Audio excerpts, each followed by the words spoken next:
Yo, what's up, everybody? I'm Isaiah, also known as Yo-Yo, and today I'm going to be showing you guys how I create my before and after photos and on my stories. I actually really like this picture. I just found this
in what viewers see, and it kind of is obnoxious if you're seeing it on a small screen. So we're gonna actually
how to do both simultaneously.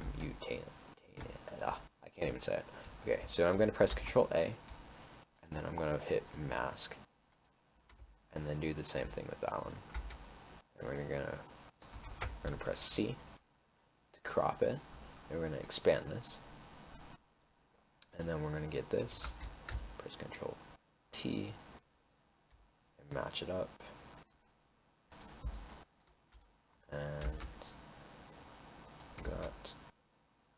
and then C, and then expand it, and then you might, just so that it doesn't cut off at the end, might want to go up a little bit. And I can see transparency on the outside, so I'm going to press C again. Go very slightly to the left. There we go. That's how you do it. That's how you make the before and afters. They're pretty cool. I really like doing them. I think they're really cool. But yeah, hopefully you guys figured out some new things in Photoshop, and I hope you guys enjoyed. That is the main purpose of these tutorials, is to show you guys new techniques in Photoshop. And yeah, if you have any other things you want me to show you guys, I would be happy to. And yeah, leave a comment down below what your favorite animal is, and I will talk to you guys later. Or no, better yet, what's your favorite restaurant? Yeah, there we go. Five Guys. There we go. All right. See you guys in the next video.